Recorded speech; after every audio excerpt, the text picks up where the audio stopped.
Dalam sebuah tayangan ya di televisi terlihat Mas Gibran Rakabuming Raka memuji-muji Ibu Megawati sebagai seorang perempuan hebat.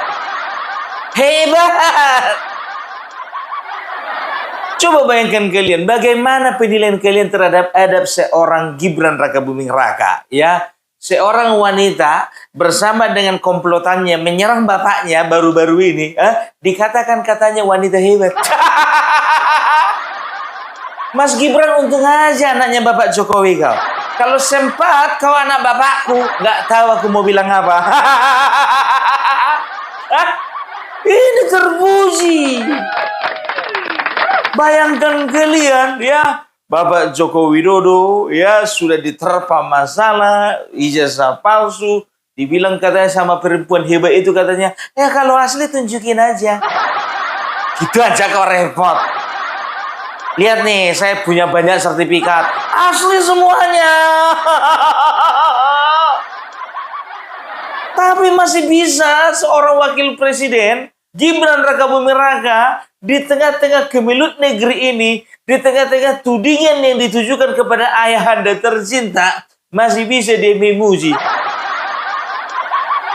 Jujur ku bilang, malaikat aja minder ngeliat kawan ini. Minder malaikat. Coba bayangkan, bapak kita udah disakiti, bapak kita dibilang pengkhianat, bapak kita dibilang katanya kacang lupa kulitnya, bapak kita dibilang katanya nggak tahu diri. Bukan cuma bapaknya, dia pun dikatakan seperti itu. Katakan pengkhianat, asam sulfat, belimbing sayur. Berbagai macam tudingan ditujukan kepada dia. Tapi dia masih bisa berkata, Ibu Megawati perempuan hebat. Aku jujur aja, aku bilang, kalau aku punya hati seperempat kayak kawannya, jujur aku. Bukan cuma jadi wakil presiden, jadi sekjen PBB. Ayo kita lihat dulu. Dari zaman wali kota, saya banyak dibimbing oleh Ibu Megawati Soekarno Putri.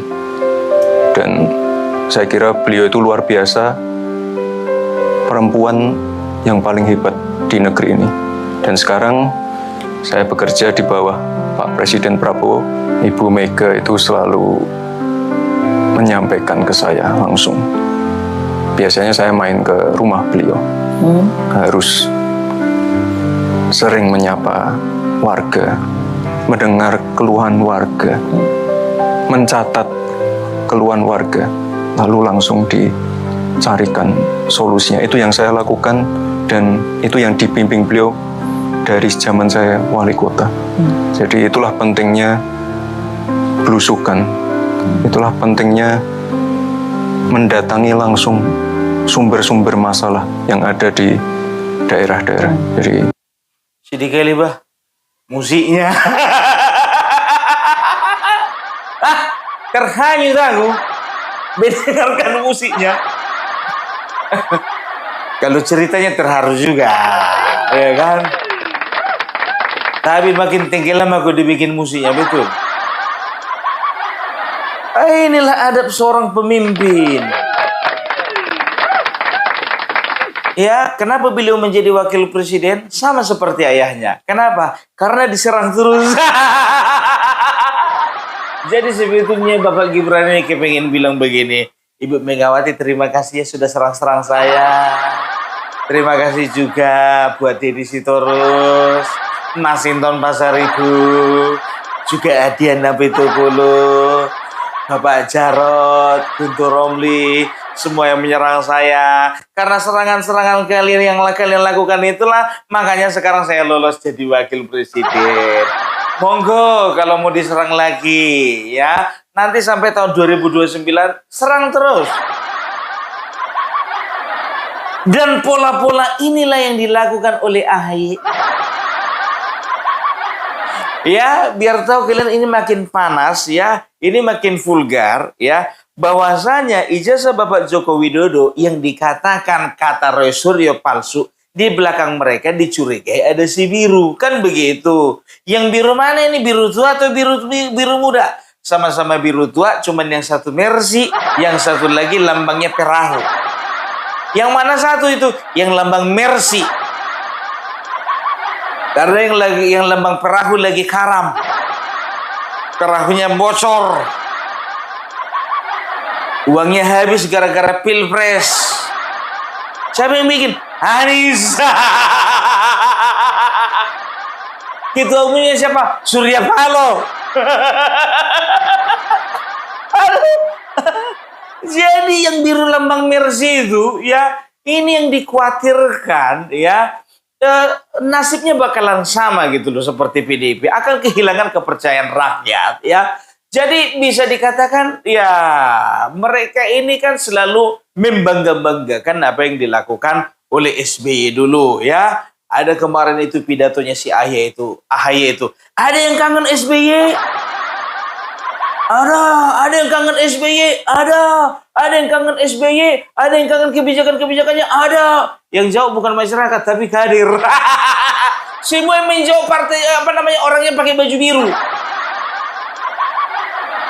Sama itu kayak PDIP ya, diadakan Munas lah, Kongres kah ya kan, pemilihan ketua umum. Tapi sebelum terjadi pemilihan udah tahu siapa yang menang.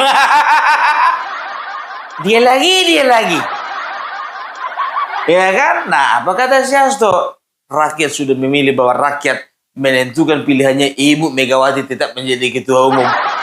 Rakyat berbaju merah, bukan rakyat Indonesia, Pak. Memang yang berbaju merah, baju biru, baju kuning, baju hijau, ya baju oranye, dia nggak pakai baju juga, itu adalah bagian daripada rakyat. Tapi pada umumnya belum tentu Pak. Rakyat apa itu? Jadi orang ini suka kali melebih-lebihkan. Nah, jadi begini ya. Ini kuasari kalian nih orang-orang Demokrat ya. Kalau memang ada kalian, ini kan masih belum ini masih dipraduga kan begitu. Diduga Partai Biru di belakang Roy Suryo, diduga Partai Biru mendanai, diduga Partai Biru ada di belakang isu ijazah Jokowi. Kan begitu kan? Itu omongan siapa? Itu omongan para pengamat politik ya. Bukan omong para bela duluan. Ya, omongan partai politik. Dan dikonfirmasi sama Faisal Assegaf. Anak onta yang bermetamorfosis menjadi ternak Mulyono. Metamorfosis. Dari anak onta menjadi ternak Mulyono. Tapi begini, khusus untuk Faisal Assegaf, ya, sampai sekarang pun aku masih bertanya-tanya, tanda tanyaku itu sangat besar, ya, apakah benar yang namanya Faisal Assegaf sudah sudah pecah kongsi dengan yang namanya Roy Suryo dan juga teman-temannya itu? Kalau aku sih masih kurang yakin. Karena apa? Begini loh, masalah ini sepele, cuman masalah keluar masuk ruangan audiensi masih bisa pecah kongsi. Kan begitu. Hati-hati orang-orang ini adalah orang-orang yang pintar bersandiwara. Ya, walaupun dia beberkan semuanya, dia beberkan ada orang besar, dia beberkan ada Megawati di belakang semuanya, dia beberkan ada PDIP, dia beberkan ada Demokrat, ya dia beberkan ada restoran nerima rekening, ya itu ya bisa dikatakan ya itu versinya dia lah, ya kan. Tapi kita nggak tahu apa maksud dan tujuan dari semuanya ini, ya kan. Segampang itu kah seorang Faisal Assegaf, ya kan, berubah dari seorang pembenci Jokowi menjadi penikmat Jokowi? Belum tentu.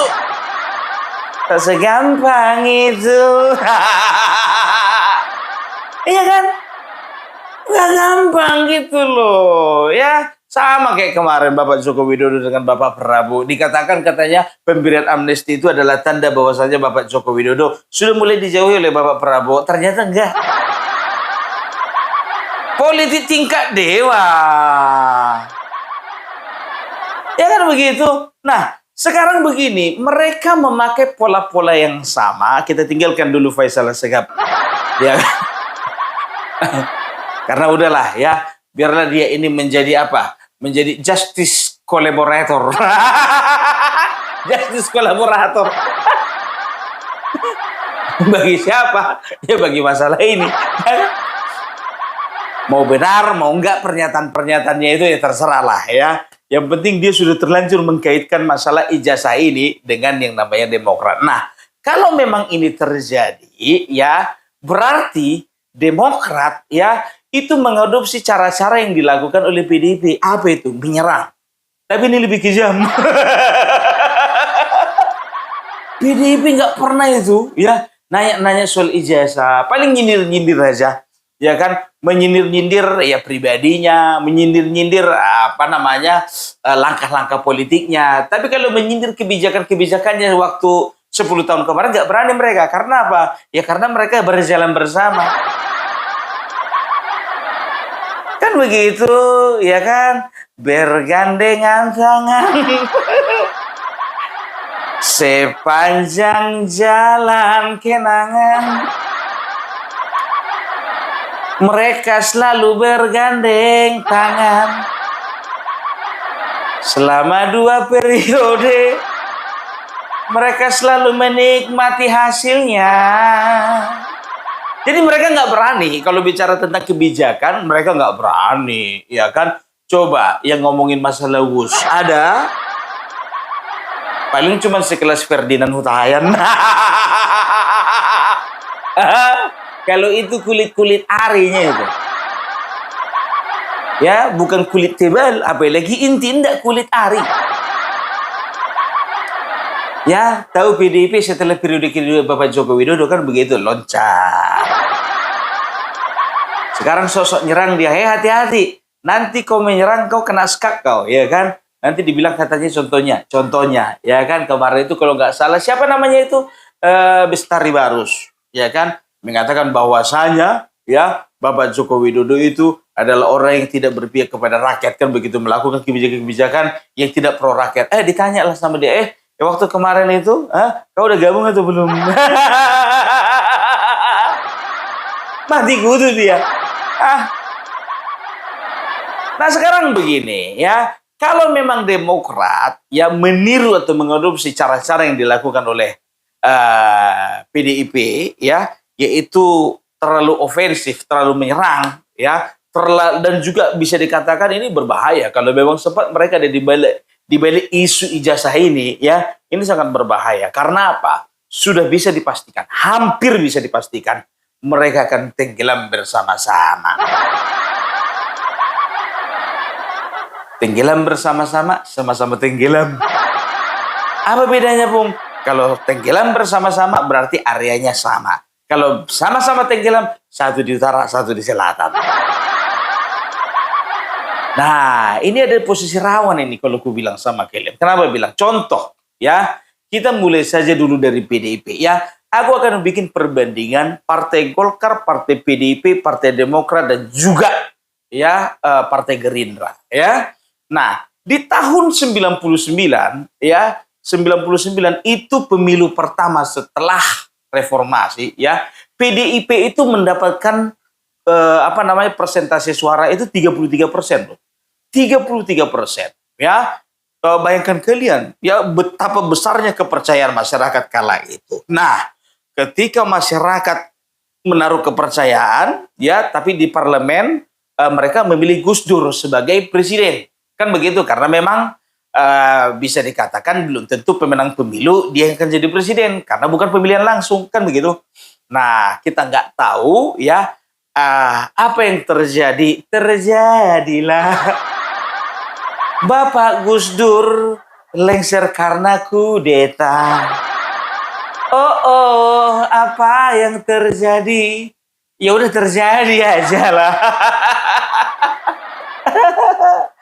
Biarkanlah partaiku ini menanggung dosa. Nah, jadi ya waktu itu ya Bapak Gus Dur ya 2 tahun lebih lah setelah itu ya terjadi sebuah longsor.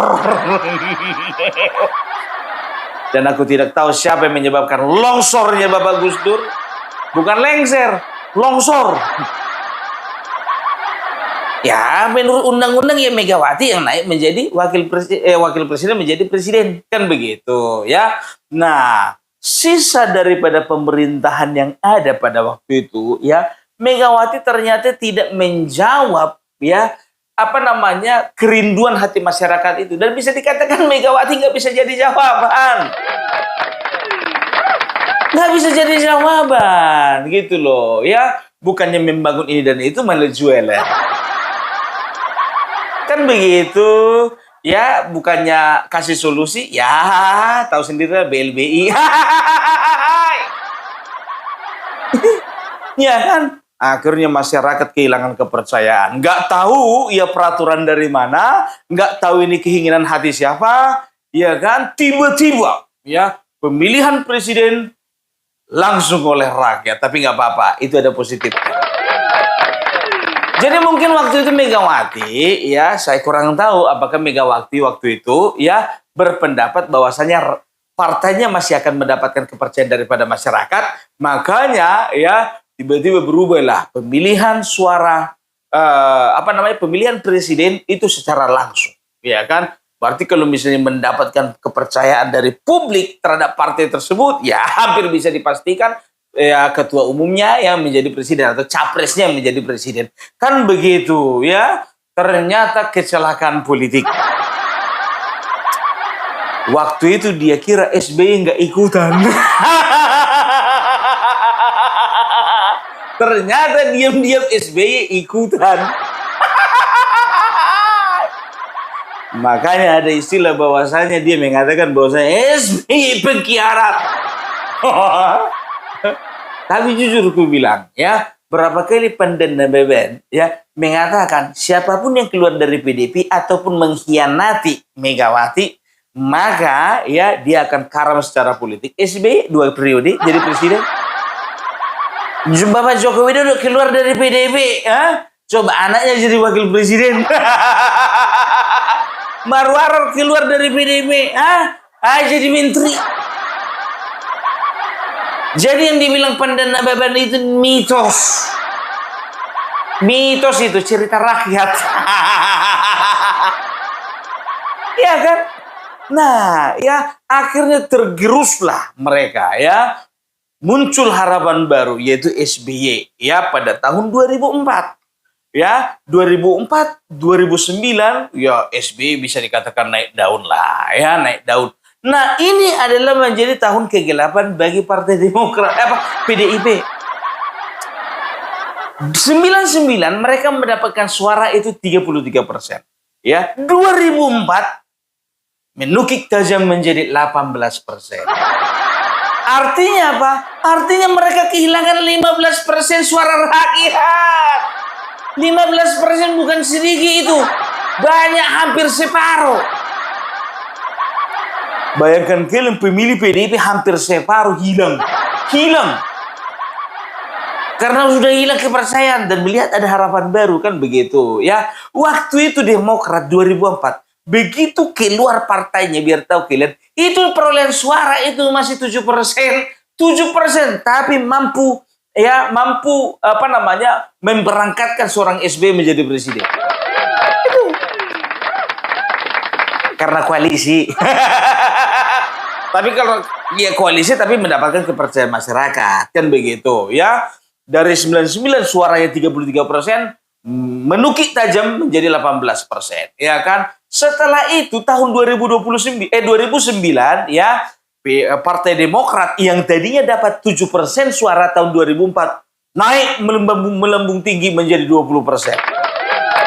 Demokrat nih 2009 20%. Nah, PDIP dapat berapa? PDIP dapat 14%.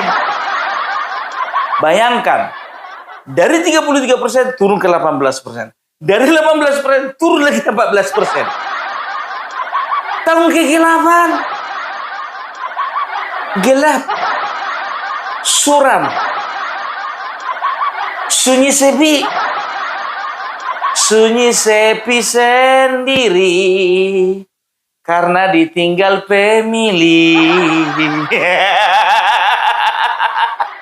Hampa terasa. Iya kan?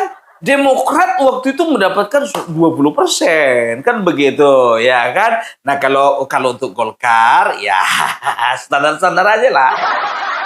Kalau Golkar ya kan nggak penting nggak terlalu penting menjadi pemenang. Yang penting ada terus di dalam.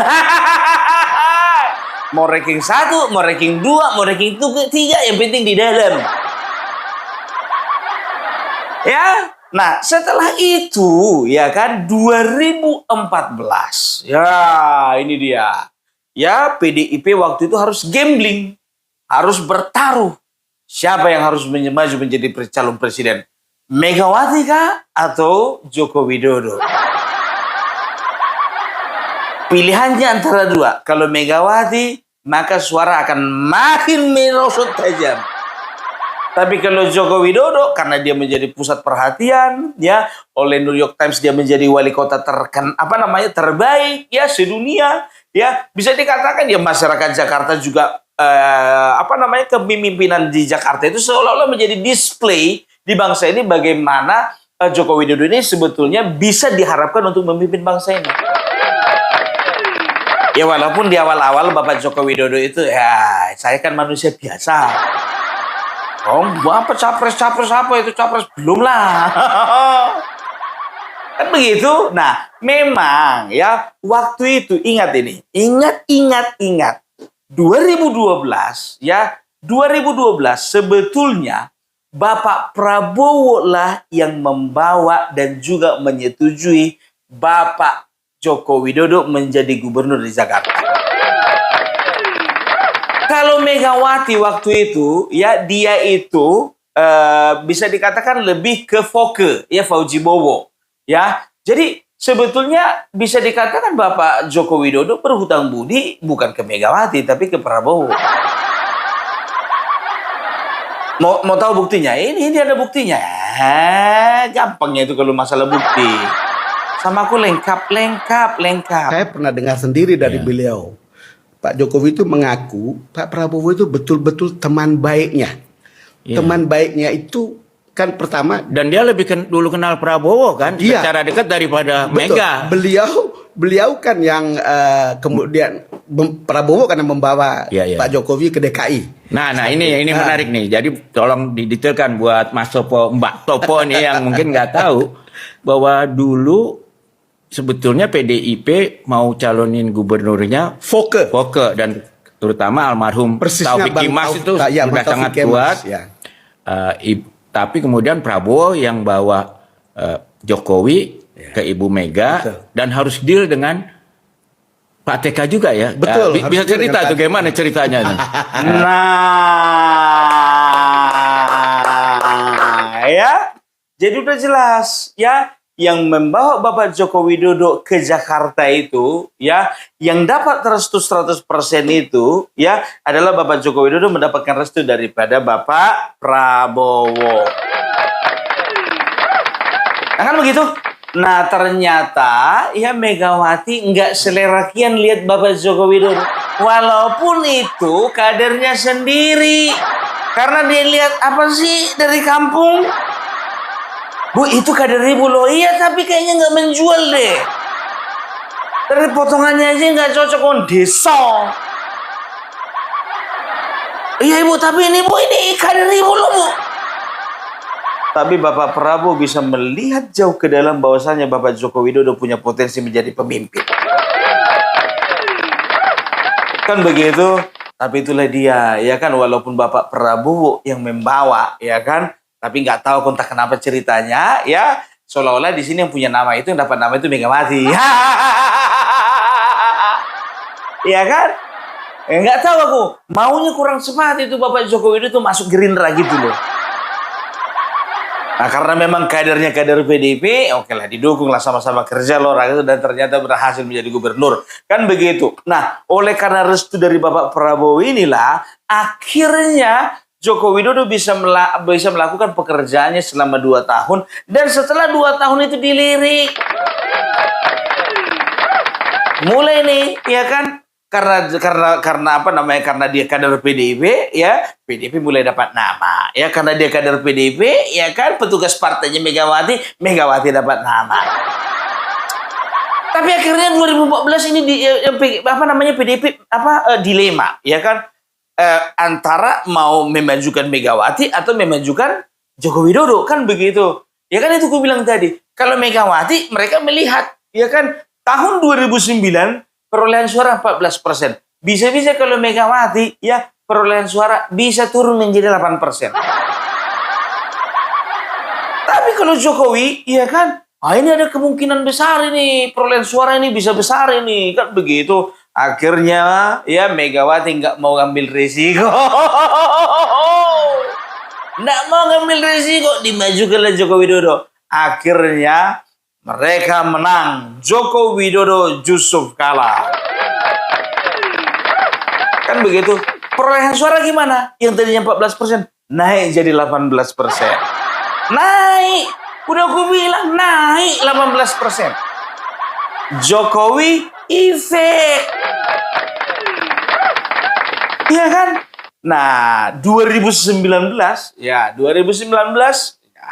tanding lagi kan begitu antara Bapak Joko Widodo dengan orang yang pernah membawanya ke Jakarta. Ih, jujur gue bilang sama kalian, bertarung melawan orang yang pernah kita punya budi kepada dia, ya berat itu, berat.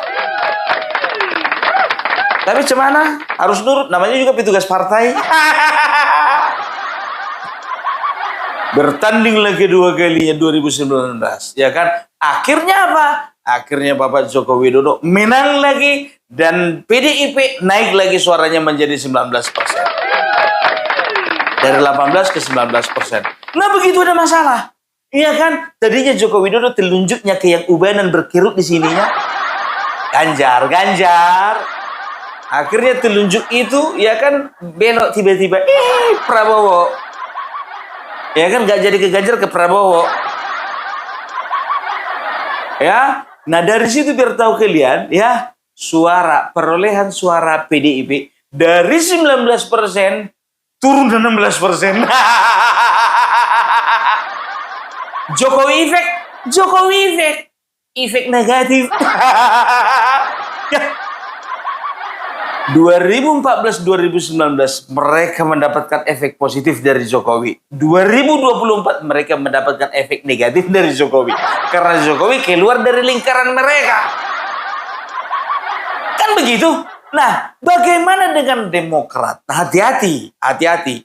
Demokrat begitu 2004, ya, sebagai peserta baru, ya, 2004, mereka itu mendapatkan hanya sekitar 7%. Tapi udah bagus lah. Ya, sebagai partai baru mendapatkan 7%, dan kemudian ketua umumnya jadi presiden, aku rasa itu luar biasa. Kan begitu, nggak ada partai baru yang langsung jadi presiden ketua umumnya. Kayak Surya Paloh kemarin itu dapat suara lumayan 6%, pertama-tama muncul nggak jadi presiden tuh. Iya kan? Itu dia. Ya, ini Demokrat, ya, 2004 perolehan suara 7%. 2009 itu paling tinggi, 20%. Nah, 2014 ketika Bapak Joko Widodo muncul, ya, akhirnya Demokrat kehilangan kehilangan suara. Dari 20% turun menjadi 10%. Turun. Karena apa? Karena banyaknya politisi Demokrat yang masuk penjara, ya kan? Masuk penjara. Aku masih ingat itu nama-namanya itu. Sultan Batugana, Andi Malarangeng, Angelina Sondak, Muhammad Nazarudin. Ya kan, baru si Jero Wacik, Anas Urbaningrum. Padahal aku masih ingat iklan mereka ada itu, yang kemarin itu. Katakan tidak pada korupsi. Gak taunya mereka pelaku utama. Makanya jangan salahkan rakyat ketika rakyat sudah kehilangan kepercayaan sama kalian. Kalian yang bikin soalnya. Kan begitu, ya. Begitu juga PDIP. Karena korupsi kemarin beberapa orang, termasuk itu Menteri Sosial, ya, dan juga ditambah lagi Bapak Joko Widodo udah enek. Udah gak mau lagi, gak mau. Ya, di partai itu lagi, ya, akhirnya apa? Bukan apa, Bung. Kan dia dipecat, Bung. Ya, dia menjauh dulu dia baru dipecat. Ya, akhirnya apa? Akhirnya merosot suaranya dari 16%. Nah, Partai Demokrat begitu juga. Ya, 2014 suara mereka 10%, 2019 jadi 7%. Dari awal 7%, diakhiri dengan 7%. 2024 kemarin gimana pun 7% juga. Komanya bahkan turun. Jadi 2009 itu turun. Kan begitu. Nah, lain lagi Gerindra. Gerindra nih yang betul-betul fenomenal. Muncul di 2009 masih 4%. 4% biar tahu kalian. Ya, begitu 2014 ya, karena memang dia fight, ya kan bisa dikatakan head to headnya sama Bapak Joko Widodo ya, sangat powerful sekali kemarin, bisa naik suaranya menjadi 11%. Kalah memang jadi presiden, tapi suaranya naik menjadi 11% dan dia mampu menjadi juara ketiga. 2014 ingat loh, 2014 beliau itu ya partai Gerindra itu menjadi urutan ketiga, ya kan begitu. Nah setelah 2014, 2019 naik perolehan suaranya menjadi 12%. Nah kemarin ini biar tahu kalian naik suaranya menjadi 13%. Keren kan? Trennya naik loh. 4%, 11%, 12%, 13%. Naik terus. Demokrat 7%, 20%, 10%, 77%. Aduh. Ya bagaimana dengan PDIP? 33%. Turun 18, 14. Naik lagi, ya kan? Naik lagi 18, 19. Turun lagi 16. Bergelombang.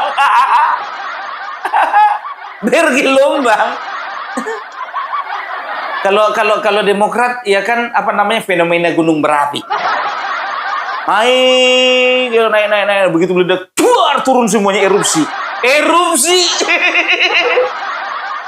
Nah, ini Gerindra ya, aku bilang sama kalian, kira-kira ya kalau untuk sekarang urutan partai ya, Gerindra itu urutan ketiga ya, PDIP 16%, setelah itu Golkar 15%, Gerindra 13%.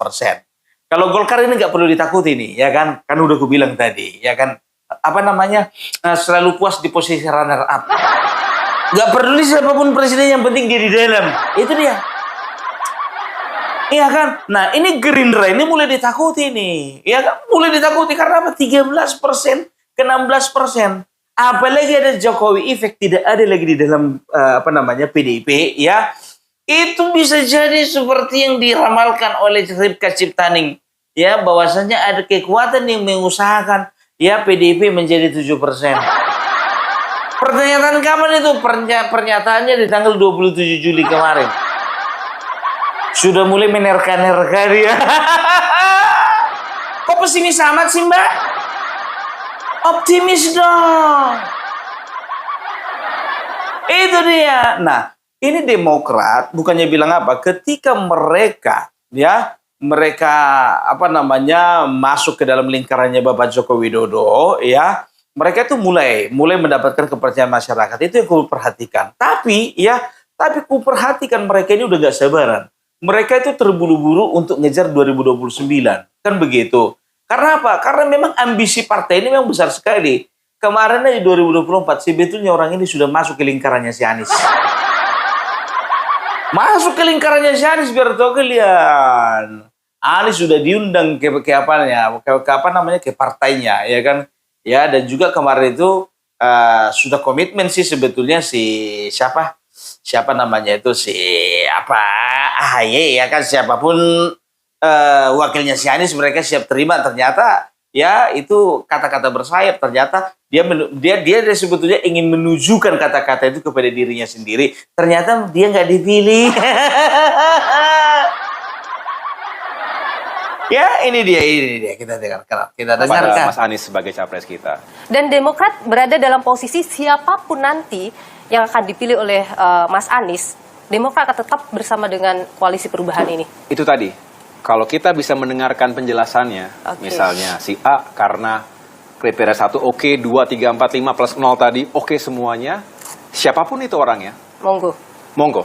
Artinya kita satu frekuensi dan satu energi dan visi yang sama. Oke. Tapi kalau ada yang mengatakan pokoknya harus si A, pokoknya jangan si B, tanpa alasan yang jelas. Nah, itu yang kita pertanyakan. Ada yang melakukan seperti itu di tengah koalisi perubahan, Mas? Ya, kita tahulah bahwa di sana sini ada saja wacana-wacana seperti itu. Tapi ini wajar. Saya merasa bukan sesuatu yang sangat buruk karena dalam Katanya monggo. Bahasa Sunda nate mangga. Sok mangga tuh. Tapi tiba-tiba dia keluar dari koalisi perubahan. Karena mereka tahu kekuatan Prabowo Gibran itu melebihi kekuatan yang sebenarnya. Itu dia. Namanya partai. Kalau ditanya kenapa berkhianat? Bukan berkhianat. Ini namanya dinamika. Nah, apa yang diharapkan Demokrat partai yang 7% ini? Coba bayangkan kalian, pamornya sebetulnya, ini mereka ini dalam tahap harus memperbaiki diri dulu. Dan juga merebut kepercayaan masyarakat gitu loh. Jangan main serang-serang. Salah itu, ya kan? Bilang sama Beneka Harman itu, jangan senggol-senggol Bapak Joko Widodo, kena giling kalian. Siapa yang giling? Rakyat, masyarakat. Terlalu banyak dan terlalu besar persentase orang-orang yang masih cinta sama Bapak Jokowi. Beneka Harman yang diomongi sertifikasi, nyenggol-nyenggol ijazah. Belum lagi siapa namanya itu, si Sarip Hasan, dia kan diungkit-ungkit masa lalu, diungkit-ungkit masalah apa namanya itu, penyerobotan partai oleh Muldoko. Apapun yang kalian ceritakan, ya, kalian jadikan alasan untuk membalaskan dendam kalian. Kalian salah mengambil langkah. Bapak Joko Widodo itu jangan dimusuhi. Kalau mau kalian menang, Bapak Joko Widodo ditemani. Coba lihat Bapak Prabowo, ya kan? Berapa kali dimusuhinya Bapak Joko Widodo? Kalah kan? Kalah. Ya kalah lapung, ya kan mereka yang head to head. Kalau misalnya dikawani, siapa lagi lawannya? Artinya apa? Artinya begini, ya. Seperti kelompok-kelompok, ya bisa dikatakan kelompok pembenci Bapak Joko Widodo adalah rata-rata orang-orang yang dulunya ada di gerbangnya Bapak Prabowo 2014 ataupun 2019, kan begitu, ya. Nah, Bapak Prabowo ya sekarang ini bisa menilai, ya, bisa melihat, bisa merasakan siapa yang bisa membawanya kepada pintu kemenangan dan siapa yang bisa membawanya ke jurang. Bayangkan 2014 dia keluarkan biaya banyak. Masa inilah, masa itulah, partai ini, partai itulah, tim sukses ini, tim sukses itu, relawan ini, relawan itu. Belum lagi propaganda di surat kabar, ya kan? Obor rakyat, masih ingat? Banyak uang habis. Ke jurang. Ganti pasangan lagi, ya kan? Prabowo Sandiaga Uno, ya kan? Ternyata ya kan kawannya yang itu lagi. Makanya aku bilang sebetulnya Bapak Prabowo ini kurang cepat sadarnya ini. Ya kan, dari kalangan yang itu lagi. Mantan tentaranya yang itu. Tokoh agamanya yang itu. Pengusahanya yang itu. Ya kan, pengamat politiknya yang itu. Akhirnya jurang. Nah, ya Bapak Prabowo kan orangnya kan suka mencatat kan, kalau kalian lihat, ya kan. Dikalkulasi lebih tahu kalian jumlah kekalahannya itu. Kalau kayak gini amsyong nih, kan begitu. Nah, ya kemarin makanya sebetulnya dia kayaknya, ya kan, kalau dipikir-pikir, adalah jadi capres ini keluarin duit banyak kali, keluarkan duit kan begitu. Lah, langsunglah Bapak Joko Widodo, masih ingat nggak? Bapak Joko Widodo mempertanyakan kan kepada Bapak Prabowo, Bapak, ya gimana ada rencana untuk capres? Lalu Bapak Prabowo katakan apa? Ya, kalau saya dapat restu dari Bapak, saya akan maju. Nah, akhirnya beliau mendapatkan restu dari Bapak Joko Widodo dan kalian perhatikan, ya, tidak terlalu besar biayanya. Dan satu lagi yang penting, menang. Kalian perhatikan kampanye-kampanye Prabowo Gibran. Banyak, biar tahu kalian, banyak para peserta itu yang dengan swadaya sendiri, ya beli baju sendiri, ongkos sendiri, sewa bus sendiri, setelah itu bawa makanan sendiri, luar biasa. Betah gitu mulai dari awal sampai akhir. Nah, Ganjar kemarin bikin bikin sampai bawa slang ya, slang. Ada itu kemarin biar tahu kalian di satu daerah ya kan, pas lagi konser slang ya kan, biasa lah pembukaan ya kan, banyak lah orangnya ini biar tahu kalian yang datang. Begitu selesai slang bubar. Selesai slang manggung bubar. Anies begitu juga, iya kan, Anies Baswedan begitu juga. Sampai ada yang bikin pengumuman, tolong dulu, jangan ada dulu yang pulang, tolong dulu ya supaya tetap di tempat. Semuanya tertib supaya di tempat dulu, jangan ada yang pulang, acara belum selesai.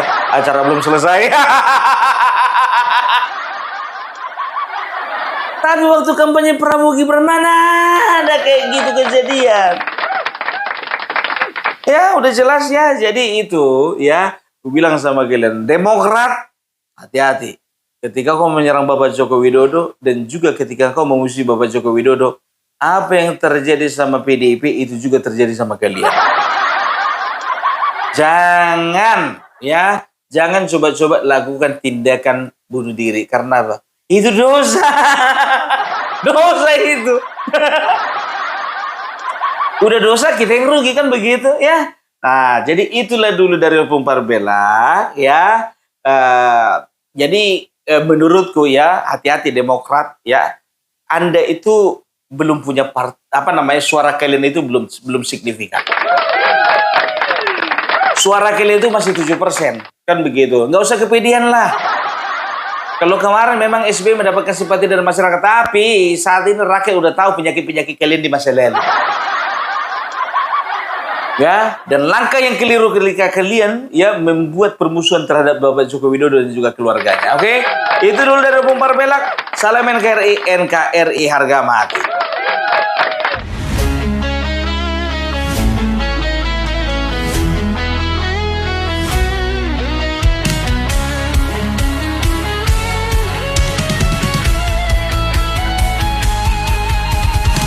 Dari utara sampai ke timur, suara jujur kini bergema. Bukan cuma cari viewers, tapi kebenaran yang utama. Melawan hoax dengan fakta, cerdaskan bangsa kan menjadi nyata.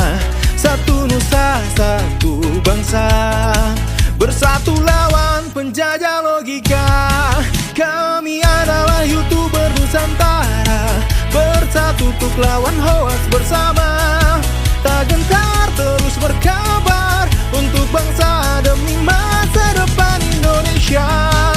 Kibarkan semangat, ayo maju, tapaki jalanmu dengan ilmu. Nyatakan ke semua media, kebenaran selalu juaranya. Runtuhkan narasi penuh benci, hujat fitnah bertebaran, hancurkan negeri. Bersatu kita semakin teguh, YouTuber Nusantara maju. Bukan sensasi, bukan tipu daya, kami berdiri dengan berita nyata. Rakyat butuh cahaya, dan kamilah yang utama. Kami adalah YouTuber Nusantara, bersatu untuk lawan hoax bersama. Tak gentar terus berkabar untuk bangsa demi masa depan Indonesia. Bersama rakyat kita kuat, saring dulu sebelum sebar. Cinta damai benci hoax, kami YouTuber cinta Indonesia.